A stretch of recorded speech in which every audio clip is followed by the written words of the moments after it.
This latest incident seems to show that it can cause you to lose control of your lives, and you're going to have to inform your daughter of your dementia diagnosis. Do you know how embarrassing it is that my own child didn't inherit my powers? See? This is exactly what I mean. You can turn everything to making it about you. Stop right there. Everyone knows that Jade can never live up to your name. Because she's just ordinary. Just a girl. What do you mean you lost control? My powers haven't been working like they used to. Stop bothering me, leave me alone. Dad, stop! I didn't want to show you this.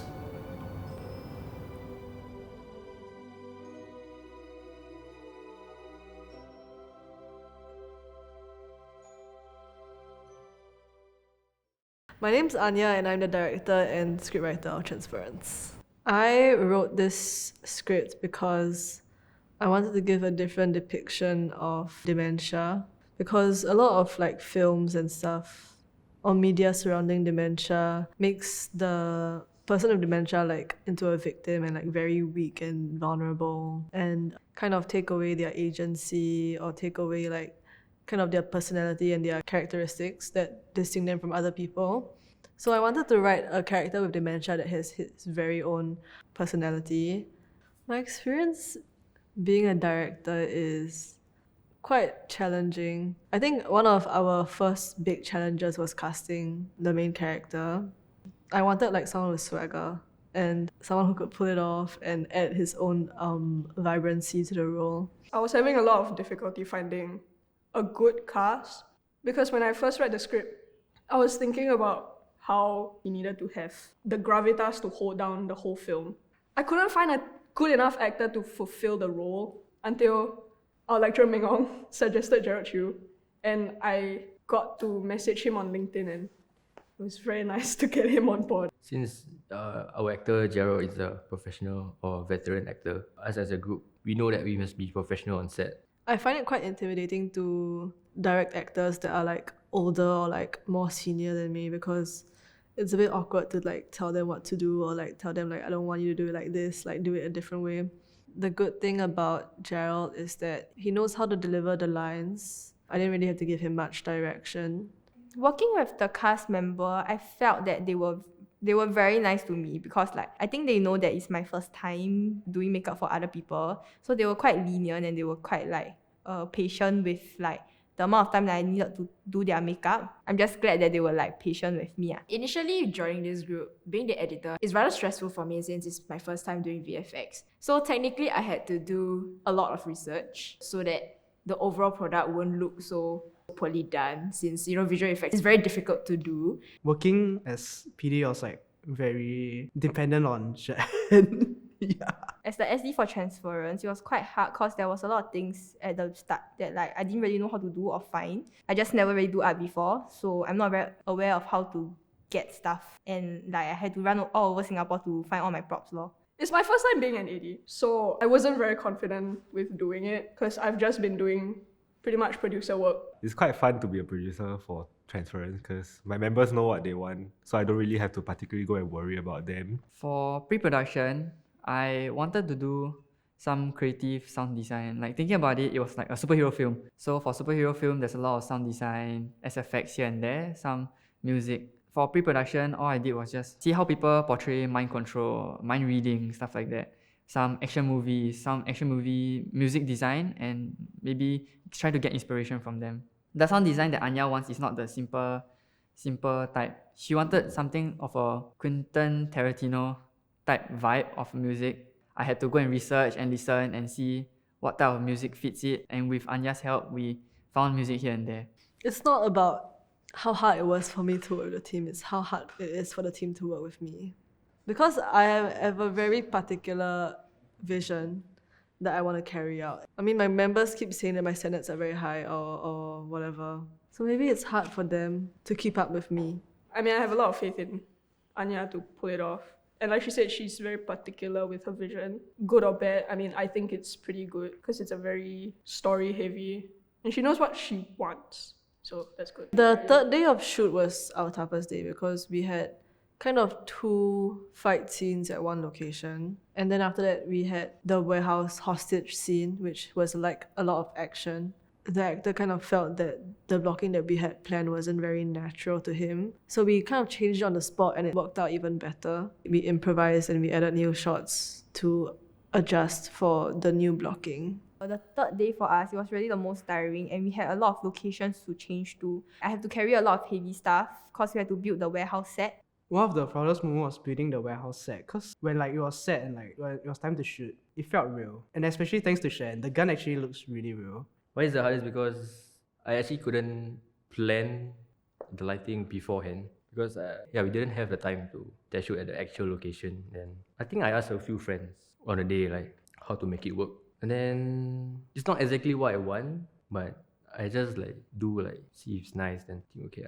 But it could be better, honestly. If you have the location itself to test and stuff, I think it will help a lot.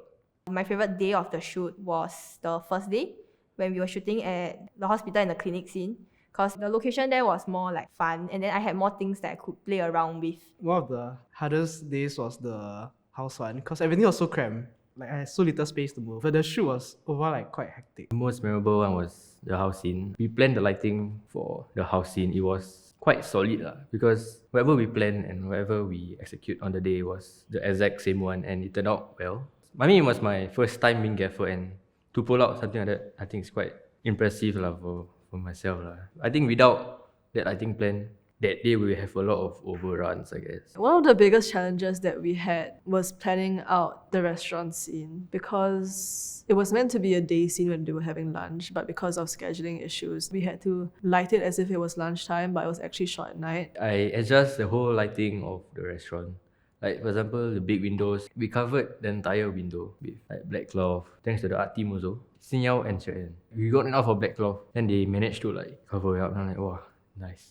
The lighting plan for the restaurant was also thanks to my externals, Alex and Cheryl, because the lighting plan that they came out with was quite simple and then quite effective in terms of workflow. Every shot that we take is quite adaptive. We can just adjust. We don't have to move so much. It's quite efficient. The restaurant also had a Christmas tree. We couldn't point towards there. So it was very hard figuring out the blocking and the placements of the characters and the camera angles in a way that wouldn't show the Christmas tree or wouldn't show that it was nighttime outside. One of the more fun art props that I feel I did was the fake food I did for the restaurant prop. I was having fun making it. I just randomly went to the grocery store and decided on the spot, I think I should get this and that. One of the challenges that we had was doing the blocking for our car park scene. I kind of gave up on blocking because we had to block the reporters, we had to block Gerald, and then we had to block the camera. There's so many different moving parts. It was kind of hard to figure it out, so I just told Irfan okay, for this shot, just focus on Gerald. And he put it off the first try, and it looked really good. So that was a good moment.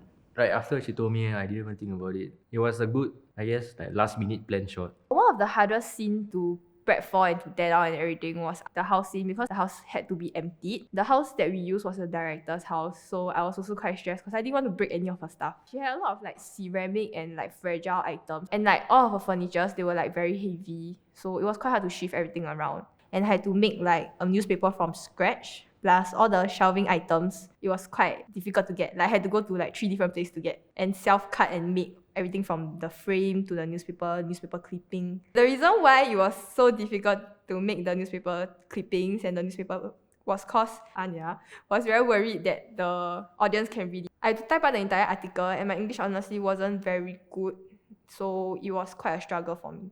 Your favorite or your most memorable moment? It's not fun, but it's memorable. My favorite moment, and this is gonna sound bad. Let's not talk about the van. The van breaking down. When we collected the van, the first thing Marcus told me was, this van feels a bit sketchy. I feel I don't want to drive it further than 3-4 days. Just nice. On the 4th day, the night, it broke down when we were gonna return it, and Marcus was just sitting on the curb having a panic attack. Insert the footage. I couldn't even look at him.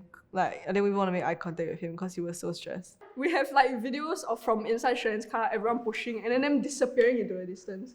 That was a memorable moment. It was really fun, and it was very happening and very a dramatic moment that I think we will remember.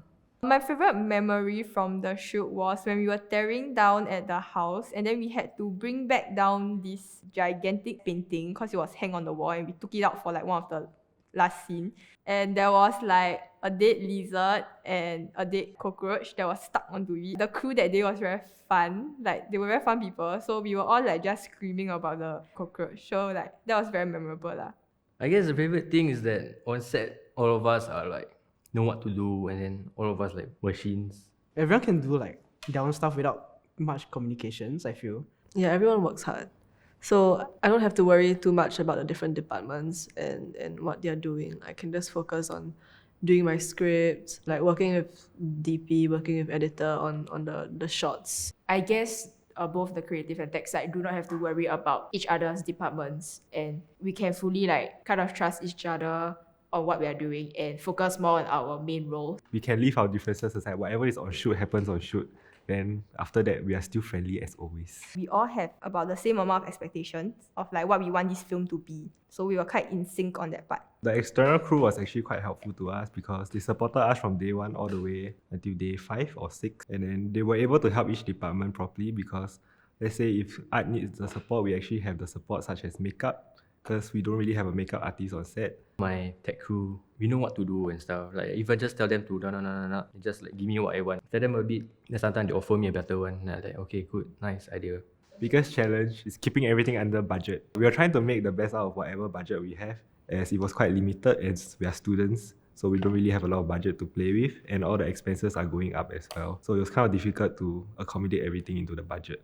After production, everybody can have a slight rest. But for editor, the moment the production ends, you have to data wrangle, you have to make backups in case the videos are corrupted, and then you have to piece them together to make the rough cut assembly and so on and so on. The piecing of the footages together was one of the, I won't say it's the biggest issue, but it's more of the most draining part for me because it's the start of you making the flow in the script visually. So how you cut and how you paste them together really affects how the story comes about. And then the second most difficult one was obviously the visual effects because you have to take a very long time because the details do matter. Like for example, the eye effect, I have to actually mask them frame by frame so that when the video plays, the eye effect won't look weird or suddenly look out of place, something like that. Yeah, so I guess patience was what I actually learned throughout this editing period, yes. I think the biggest challenge for me as a sound person, I don't know, right? I think it's just me. I think I should go to the temple to pray more. I think I'm one of the most sway sound person. It's even proven. Okay, so what happened was I held the boom, and when I start recording, all the sounds suddenly come by. But then after that, when I tried, I pass it to either Cheryl or pass it to Jianxin, right? All the sounds stop. Struggle was probably planning because the script was always changing, and then we didn't really manage to lock everything until like 1 week before shoot. The cast wasn't actually locked until 3 days before, is it? 2 or 3 days before shoot. So we actually were struggling a bit, and then the planning because everything was so tight, and we only had like 5 days of shoot to work with. Trying to keep everyone on schedule was also another challenge. Because I understand from the tech side there's like they have that much to do, but I also cannot play with the time that much. And I am very thankful to Jianxin for helping me because she saw that I was very stressed about the time and all that. And she was being very understanding. Love that. Thank you very much. I'm very grateful for that. Love you, Jianxin. I guess my proudest moment was during test shoot when I did a variety of versions of my mind control and mind reading. And then there was this entire scene that the tech crew shot, and it was the climatic scene in our previous draft. I added the visual effects for the entire scene, and then when we were showing that for our first presentation, the people who were in the theatre kind of like cheered for us, and it was like quite a heartwarming moment. I think TP has never had like action movie with like VFX. I wanted to try out visual effects, and I find her story quite interesting. So that was the two main reasons that led me to this group. I didn't choose the group chose me. Why I choose this group? First is because of the director. Anya. Anya, because I knew Anya. I mean, she's so charming, right? Very personality, very charming, you know. That was cut. Oh yeah. Oh yeah.